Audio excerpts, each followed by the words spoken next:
A gente está retomando aqui o contato com o professor Jefferson Conceição, ele que lançou este livro recentemente, Caças Supersônicos e o ABC Paulista, que é de sua autoria, junto com José Ricardo Ramalho, publicado pela editora Papagaio. Ele foi lançado no dia 24 de maio, tá aí, a gente está vendo a capa do livro, ele foi lançado no dia 24 de maio no Sindicato dos Metalúrgicos do ABC.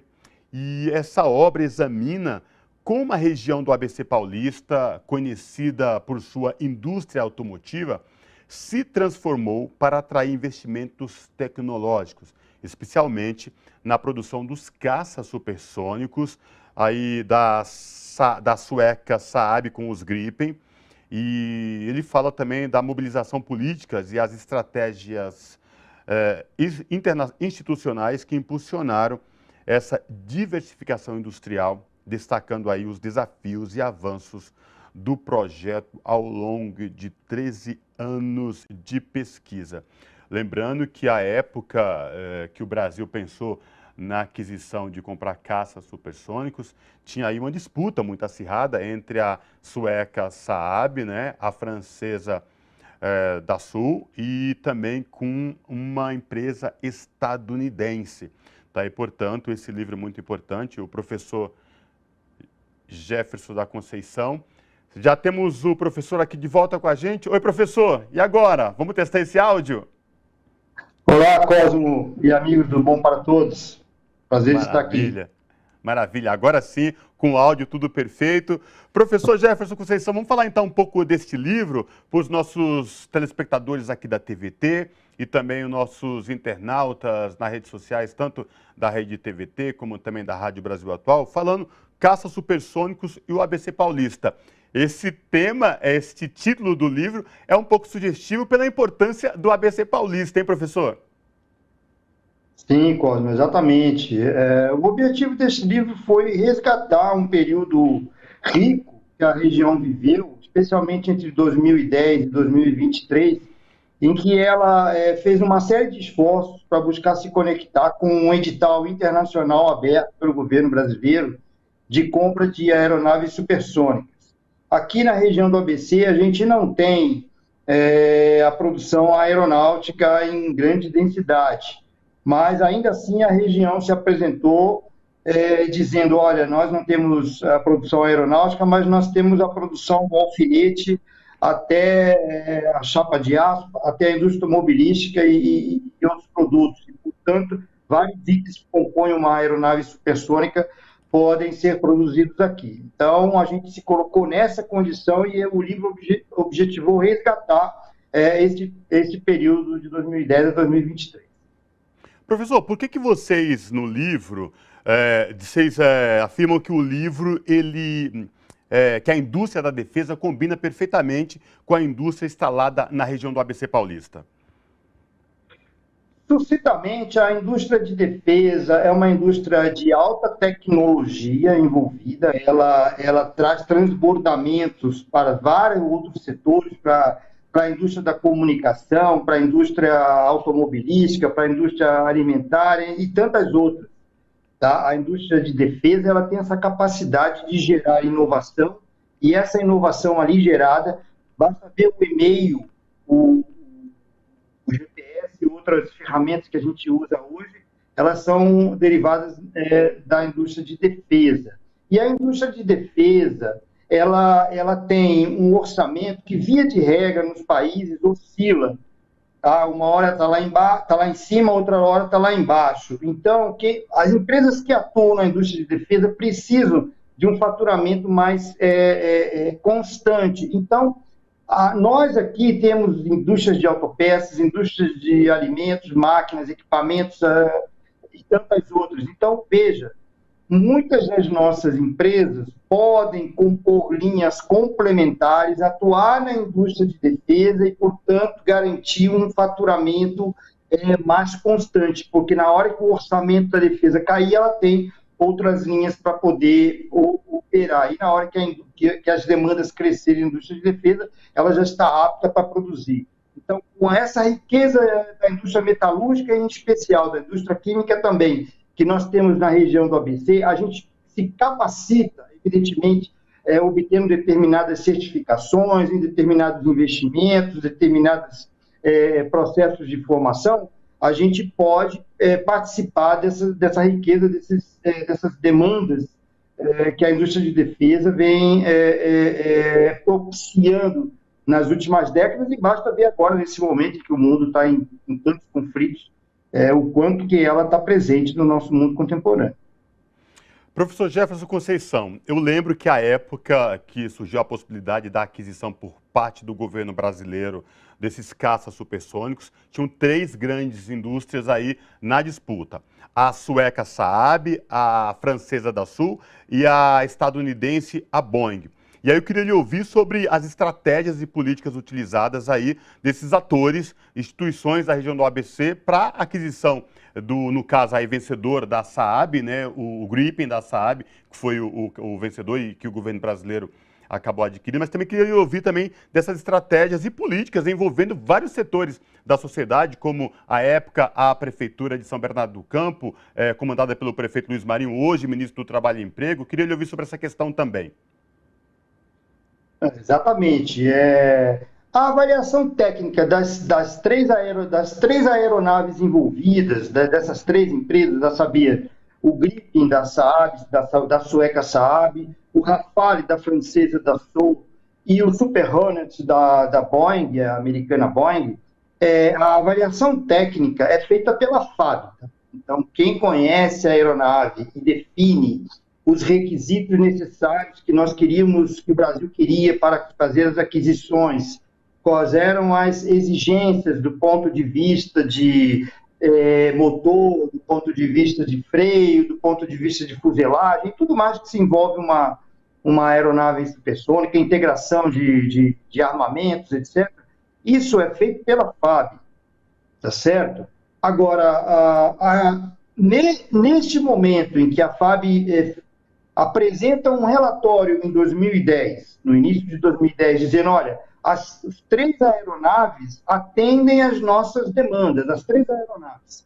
Sendo que o Gripen tem uma vantagem quando você coloca o elemento transferência tecnológica, custo e transferência tecnológica.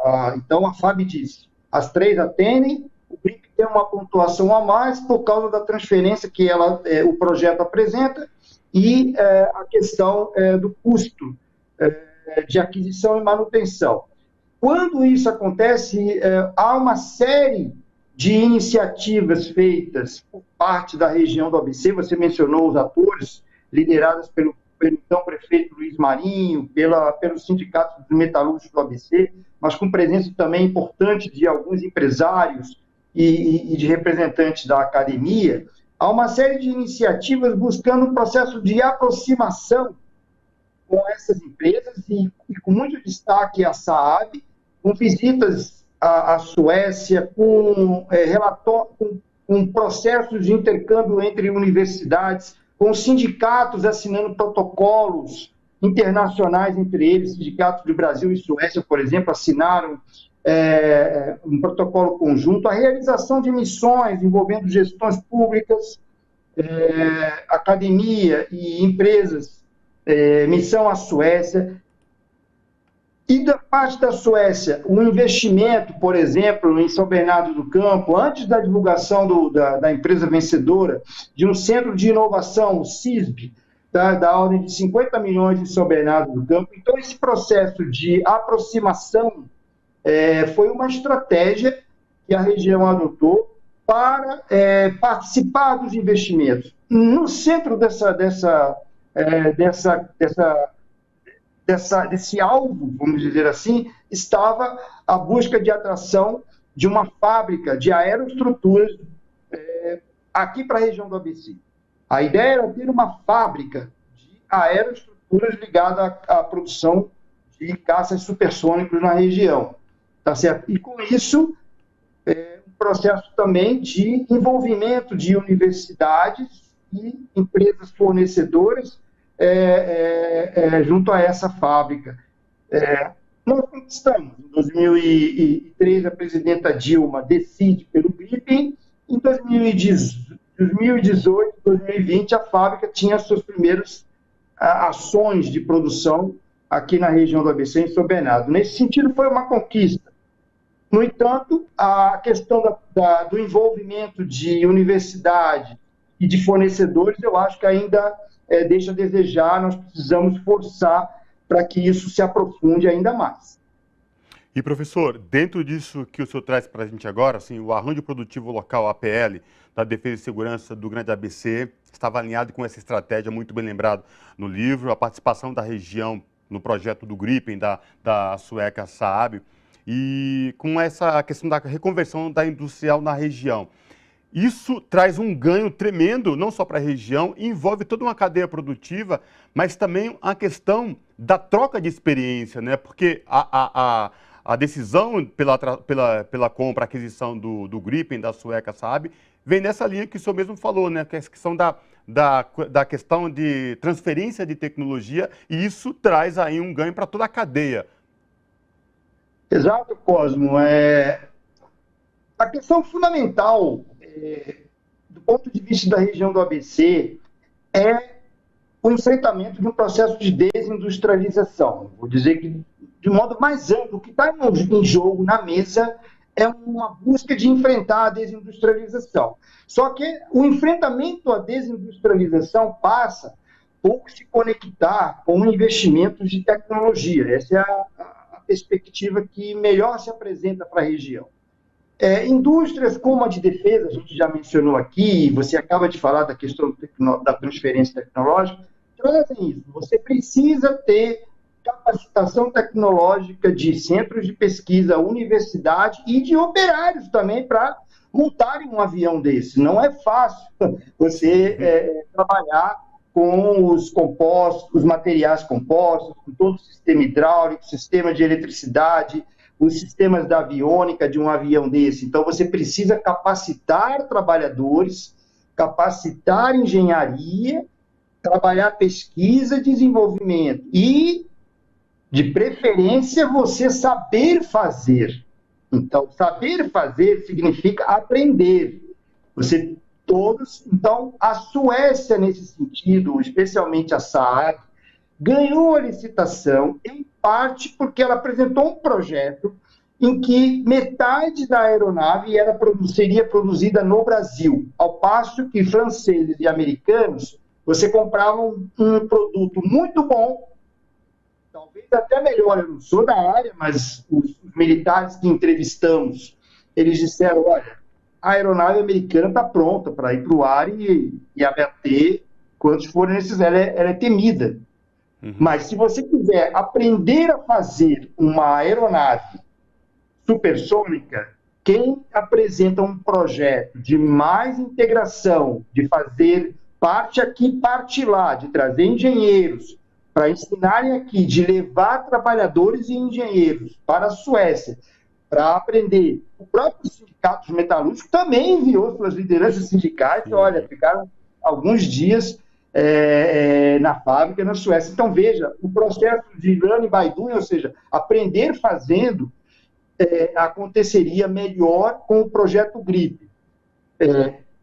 Nesse sentido, a ideia da reconversão, eu insisto, é bastante compatível com isso. Por quê? Porque a estratégia da reconversão industrial nós não queremos deixar de produzir para a indústria automobilística, não queremos nem para a indústria química, nem a metalmecânica. Nós queremos uma indústria que consiga se diversificar, que consiga ampliar mercados novos, como a indústria de defesa, como a indústria da saúde, que é gigantesca, como a indústria de petróleo e gás, como a indústria de TI, entre outros. Então, veja, a gente criar uma estratégia de reindustrialização que passe por uma reconversão da base já existente para ela operar o que está operando, mas operar coisas novas também, com linhas complementares. Então, esse aprendizado que a gente está tendo na indústria de defesa pode ser aprofundado na própria indústria de defesa e ser repassado como conhecimento para novas experiências em setores esses que eu já mencionei. Professor Jefferson, deixa eu fazer uma provocação agora. A gente sabe que qualquer nação desenvolvida, e quando se trata de indústria de defesa, bélica especificamente, seria muito mais fácil chegar e comprar aquilo que está pronto, como o senhor bem trouxe para a gente. Olha, o produto da empresa estadunidense, ok, está pronto para ir para o ar. Mas quando você pensa em desenvolvimento e se tornar superpotência, de aprendizado, desenvolver a tua nação de fato, não teve lobby na época da aquisição, na época quando o governo brasileiro se propôs a adquirir esses caças? Qual a avaliação? O que o senhor ouviu? O que o senhor pode trazer de bastidores durante a sua pesquisa para a concepção do livro, professor? Teve, não teve? Sim, sempre há, sempre há. Na verdade, é um projeto bilionário, né?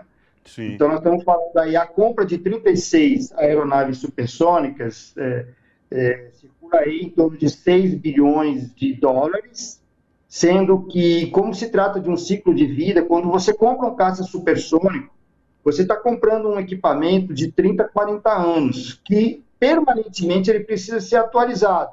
Então, são softwares que são atualizados, são freios que são atualizados, sistemas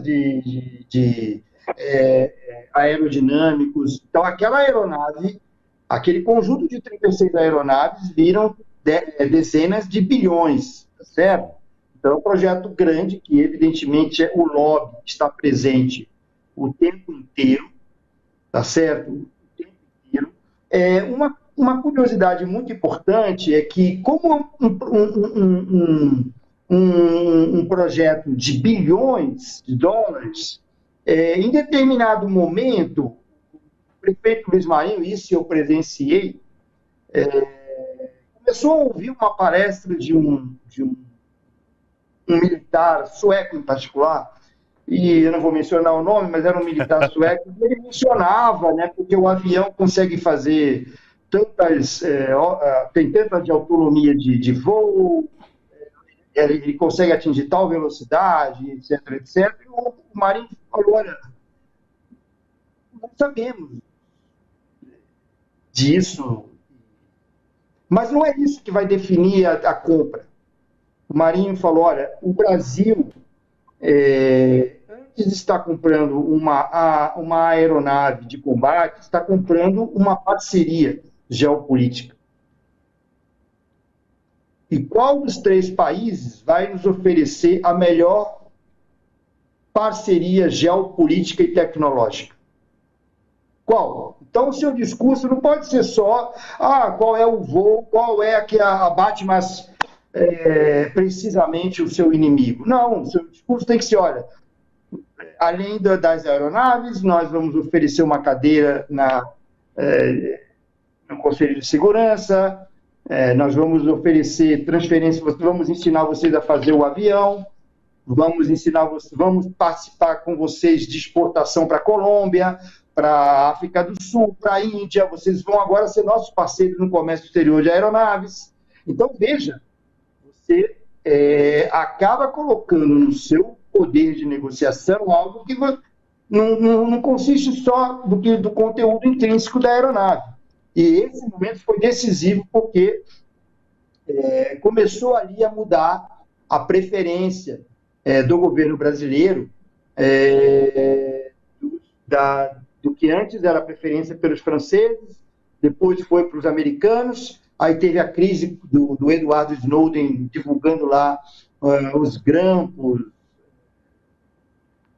da presidência da República, e a crise toda, e os suecos aproveitaram o vácuo e, junto com esse pacote geopolítico-tecnológico, ganharam a licitação. Perfeito. Professor Jefferson, a gente tem um minutinho, eu queria te ouvir também sobre o teu trabalho de pesquisa, como que foi ouvir as fontes, até chegar na concepção do livro formatado bonitinho, como que foi o levantamento de informações, fala pra gente.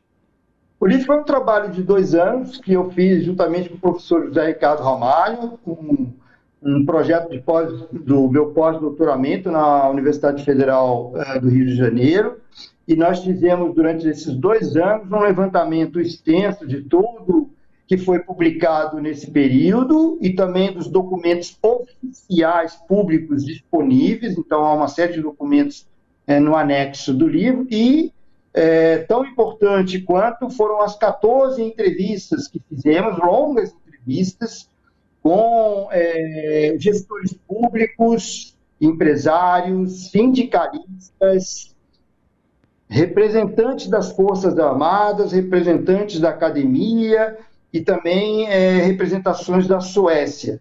Então, isso gerou um conhecimento riquíssimo que a gente conseguiu, 10 anos depois, um olhar um pouco mais frio, é claro, com mais capacidade de crítica dos atores sobre esse período e tudo isso foi contado. Então, a gente está olhando, a gente está resgatando esse passado, guardando devidamente a riqueza desse processo, mas também olhando o presente e o futuro, o que está aí pela frente do ponto de vista de enfrentamento à desindustrialização por parte da nossa região e do Brasil. Perfeito. Jefferson Conceição, professor da Universidade Municipal de São Caetano do Sul e coordenador do Observatório de Políticas Públicas da mesma universidade, falando aí do livro Caça Supersônicos e o ABC Paulista. Professor, foi um prazer te receber aqui no Bom para Todos, viu? Até a próxima. Um abraço, sempre à disposição.